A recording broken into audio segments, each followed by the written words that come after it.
ایک اکیلے شخص نے امریکہ جیسی سپر پاور کو دن میں ہی تارے دکھا دیے۔ اس نے 2013 میں امریکہ کے 10 لاکھ سے زیادہ ٹاپ سیکرٹ ڈاکیومنٹس چرا کر ان کو دنیا کے سامنے کھول کر رکھ دیا، اور تب سے لے کر پچھلے 11 ناظرین 6 جون 2013 کی صبح کا سورج امریکن گورنمنٹ پر بہت بڑی مصیبت لے کر آیا۔ ہوتا یوں ہے کہ دی گارڈین اور دی واشنگٹن پوسٹ پہ خبروں کی ایک سیریز پبلش ہوتی ہے جس میں NSA یعنی نیشنل سیکیورٹی ایجنسی کے ٹاپ سیکرٹ ڈاکیومنٹس کا کچا چٹا موجود تھا۔ ان ڈاکیومنٹس نے نہ صرف امریکنز بلکہ پوری دنیا کے موبائل یوزرز کو حیرت میں مبتلا کر دیا جب ان کو یہ معلوم پڑا کہ امریکن گورنمنٹ چپکے سے ہر موبائل یوزر پر نظر رکھ رہی ہے۔ ان ڈاکیومنٹس میں NSA کے سیکرٹ پروگرام پرزم کو ایکسپوز کیا گیا تھا، ایک ایسا سیکرٹ پروگرام جو US گورنمنٹ کو گوگل، ایپل اور فیس بک جیسی کمپنیز کے ذریعے پیچھے کے راستے سے کسی بھی یوزر کے پرائیویٹ ڈیٹا تک رسائی دیتا ہے۔ اس کے علاوہ ان کے پاس ایک سیکرٹ کوڈ آرڈر ہے جس کے ذریعے وہ کروڑوں ورائزن کسٹمرز کا ڈیٹا بھی ایکسیس کر سکتے ہیں۔ ورائزن امریکہ میں موبائل آپریٹر ہے جیسے انڈیا پاکستان میں ایئرٹیل اور یوفون۔ اس کے بعد لیک کیے گئے ڈاکیومنٹس میں پریزیڈنٹ اوباما کی طرف سے لکھا گیا 18 صفحوں کا ایک میمو بھی موجود تھا جس میں اوباما انٹیلیجنس آفیشل سے بیرون ملک ٹارگٹس کی لسٹ مانگ رہے ہیں جن پر سائبر اٹیک کرنا ہے، اور یہ تو صرف لیکڈ ڈاکیومنٹس کی شروعات تھی۔ نیشنل سیکیورٹی ایجنسی نے ہانگ کانگ اور چائنا کی ملٹری کے کمپیوٹرز ہیک کیے، اینجیلا مارکل کا فون ٹیپ کیا جو اس وقت جرمنی کی چانسلر تھی۔ British government communication headquarters GCHQ اپنے شہریوں پر نظر رکھنے کے لیے ایک پروگرام چلا رہے تھے، اور لیک ڈاکیومنٹس میں NSA اور GCHQ کی بات چیت سامنے آئی جس میں دونوں ادارے طریقے ڈھونڈ رہے تھے کہ کیسے لوگوں کو دھوکہ دیا جائے، پروپیگنڈا کیا جائے، اور سوشل میڈیا کے ذریعے کیسے لوگوں پر اپنا اثر و رسوخ رکھا جائے۔ شروعات میں تو کسی کو بھی معلوم نہیں تھا کہ یہ ڈاکیومنٹس کس نے لیک کیے اور کیا یہ واقعی سچے بھی ہیں یا نہیں، کیونکہ نیوز ایجنسیز اپنی خبر کا سورس بتانے کی پابند نہیں ہوتی۔ لیکن اس کے ٹھیک 3 دنوں کے بعد ایک شخص سامنے آتا ہے جو ان ٹاپ سیکرٹ ڈاکیومنٹس کو لیک کرنے کی ذمہ داری لیتا ہے۔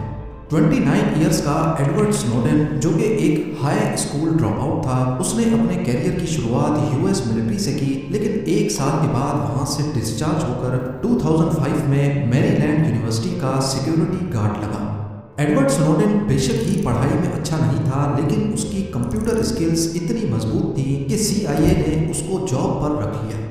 CIA کے ساتھ کچھ سال بتانے کے بعد 2009 میں امریکن ٹیک جائنٹ ڈیل نے اس کو ہائر کر لیا۔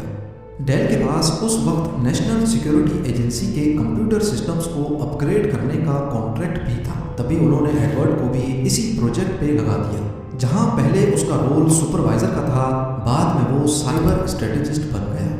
یہاں تک تو ایڈورڈ سنوڈن CIA اور NSA کے لیے ہیرے کی مانند تھا، تو پھر آگے ایسا کیا ہوا جو اس کو انہی ایجنسیز کی طرف سے غدار کہا جانے لگا؟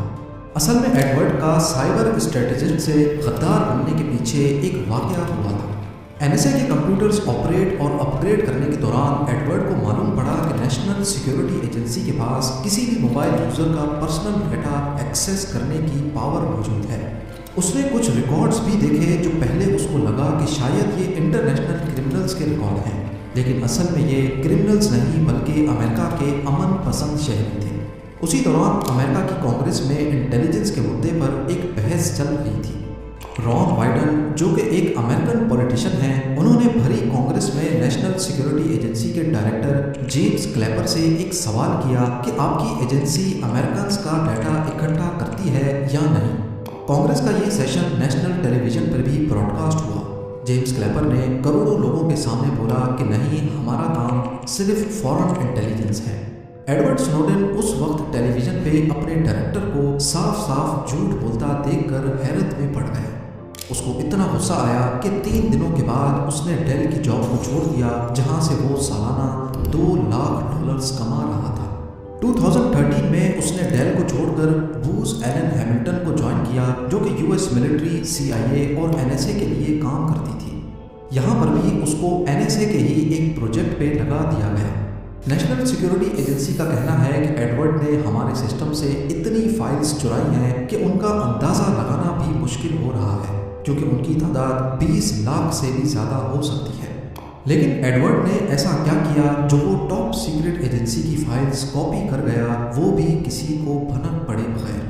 حیرانی کی بات یہ ہے کہ اس کام کے لیے اس نے کسی پیچیدہ ہیکنگ ٹولز کا استعمال نہیں کیا، بلکہ یہ سارا کام ایک چھوٹی USB ڈرائیو سے کیا گیا۔ پر آخر کیسے؟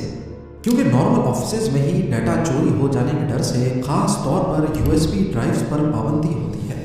دوسرا یہ کہ کسی بھی کمپنی کے سسٹم میں جہاں کانفیڈینشیل ڈیٹا ہوتا ہے وہاں ہر امپلائی کے پاس ڈیٹا ایکسیس کرنے کی اتھارٹی نہیں ہوتی۔ یہ تو پھر بھی نیشنل سیکیورٹی ایجنسی کے کمپیوٹرز تھے جن کی سیکیورٹی کا کوئی توڑ نہیں ہوتا۔ ایڈورڈ سنوڈن نے یہ کام کرنے سے پہلے اپنے بھاگنے کا پلان بنایا اور اپنی لوکیشن کا فائدہ اٹھایا۔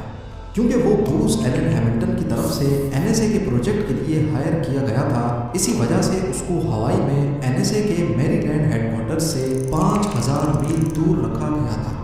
ہوائی میری لینڈ سے 6 گھنٹے پیچھے ہے، جس کا مطلب کہ جب ایڈورڈ اپنے ہوائی آفس میں کام کرتا اس وقت تک NSA کے ہیڈ کوارٹرز میں سب چلے جاتے تھے۔ دوسرا فائدہ یہ تھا کہ اس کو NSA ہیڈ کوارٹرز کے سرورز تک تھن کلائنٹ سسٹم کے ذریعے رسائی حاصل تھی، جو کہ اصل میں آؤٹ ڈیٹڈ تھا۔ تیسرا فائدہ یہ کہ ایڈورڈ خود وہاں سسٹم ایڈمنسٹریٹر تھا، یعنی اس کی پروفائل کی ہائی سیکیورٹی کلیئرنس تھی جس سے اس کے پاس زیادہ رائٹس تھے، یعنی وہ بنا نظروں میں آئے کسی بھی سسٹم سے ڈیٹا کاپی کر سکتا تھا۔ بس اسی چیز کا فائدہ ایڈورڈ سنوڈن نے اٹھایا اور بنا نوٹس ہوئے 5000 میل دور سے ہی 20 لاکھ سے زیادہ فائلز کاپی کر لی۔ ہوائی آفس میں صرف 4 ہفتے کام کرنے کے بعد ایڈورڈ نے NSA کے کرتوت دنیا کے سامنے لانے کا فیصلہ کیا۔ اس نے تمام ڈاکیومنٹس USB ڈرائیو میں کاپی کیے۔ بڑی چالاکی سے وہ ڈرائیو سیکیورٹی گارڈ سے چھپا کر باہر نکلا اور بیماری کا بہانہ بنا کر چھٹی کر لی۔ اس نے اپنا نمبر آف کیا اور سیدھا ہوائی سے ہانگ کانگ چلا گیا۔ لیکن جب اگلے کئی دنوں تک وہ واپس نہیں آیا اور نہ ہی اس کا نمبر لگ رہا تھا تو NSA کو شک ہوا اور وہ اس کو ڈھونڈنے میں لگ گئے۔ ہانگ کانگ پہنچ کر وہ کچھ بھروسے والے جرنلسٹ سے ملا، ان کو ڈاکیومنٹس دیے اور پھر وہی ڈاکیومنٹس اگلے دن دنیا کی ہیڈ لائنز بن گئے۔ ایڈورڈ سنوڈن کے لیک کیے گئے ڈاکیومنٹس نے دنیا بھر میں NSA کی سیکرٹ پاورز پر ایک نئی بحث چھیڑ دی۔ اس پر سرکاری پراپرٹی کی چوری، نیشنل سیکیورٹی کے سسٹمز میں بغیر اجازت گھسنے اور ٹاپ سیکرٹ انفارمیشن کو ان آتھورائزڈ لوگوں تک پہنچانے کا الزام عائد کیا گیا۔ ساتھ ہی امریکن گورنمنٹ نے ہانگ کانگ سے مطالبہ کیا کہ ایڈورڈ کو ہمارے حوالے کیا جائے، لیکن وہ بھی اپنا ہر قدم پہلے سے پلان کر کے بیٹھا تھا۔ تب تک وہ جہاز پکڑ کر رشیا چلا گیا، جہاں شروع میں اس کو اسائلم ملا اور پھر سپٹمبر 2022 میں پوٹن نے اس کو رشین سٹیزن شپ دے دی۔ تب سے لے کر ایڈورڈ سنوڈن کئی انٹرویوز دے چکا ہے جس میں اس نے بتایا کہ کیسے ہمارے فونز ہماری ہی جاسوسی کرتے ہیں۔ اس نے نوزی اسمرف نامی ایک ٹول کا ذکر کیا جو ہمارے فون کے مائکرو فون کا ایکسیس سیکیورٹی ایجنسیز کو دیتا ہے، جس سے وہ آس پاس کی آوازیں بنا کسی رکاوٹ کے سن سکتے ہیں۔ کچھ لوگ ایڈورڈ سنوڈن کو غدار سمجھتے ہیں، جبکہ کچھ کا ماننا ہے کہ وہ ایک ہیرو ہے جس نے NSA کا اصل چہرہ دنیا کے سامنے بے نقاب کیا۔ اس بارے میں آپ کی کیا رائے ہے؟ مجھے کامنٹ سیکشن میں ضرور بتائیے گا۔